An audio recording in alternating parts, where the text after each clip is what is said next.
दूसरा फलन है हमारा बहु एक फलन। बहु एक को इंग्लिश में कहते हैं मैनी वन फंक्शन।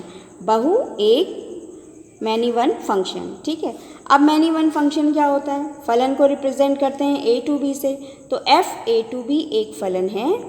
फलन एफ बहु एक फलन होगा यदि एफ प्रांत के दो या दो से अधिक अवयवों का प्रतिबिंब एक ही अवयव हो। इसे समझिए, यहाँ पर x1 बराबर x2 है, ठीक है, जहाँ पर x1 is not equal to x2 है, मतलब दो एलिमेंट हमने सेट ए के लिए जो कि आपस में बराबर नहीं हैं, लेकिन इनका प्रतिबिंब मीन्स सेट बी में दोनों अवयवों का प्रतिबिंब सेम है।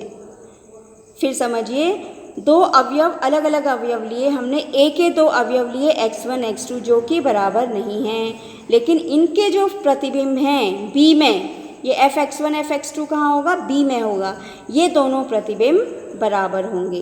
तो इस केस में हम कहेंगे जो फलन होगा वो बहु एक फलन होगा।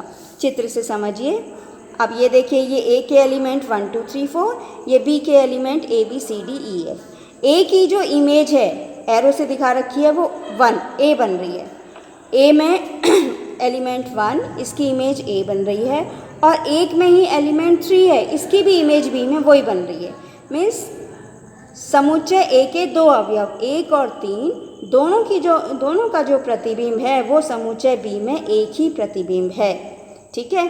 तो x1 is not equal to x2, 1 और 3 अलग अलग हैं, लेकिन f of x1 equal to f of x2, और वो बराबर है हमारे a के। क्लियर हो गया? तो इस तरीके का कोई फंक्शन है जिसमें कि समुच्चय ए के दो अवयव हैं या दो से ज़्यादा अवयव हैं, उनका समुच्चय बी में एक ही प्रतिबिंब है, लेकिन वो अवयव अलग अलग हैं, तो ये फंक्शन जो हमारा कहलाएगा, ये कहलाएगा बहुएक फलन। फिर समझो, समुच्चय ए के दो एलिमेंट लिए हमने 1 और 3, दोनों अलग अलग एलिमेंट हैं, ठीक है, लेकिन दोनों का जो प्रतिबिंब है बी में वो एक ही एलिमेंट बन रहा है ए। तो यहाँ पे ये कंडीशन आ गई, x1 is not equal to x2 but f of x1 equal to f of x2, और वो कितना है a है, ठीक है।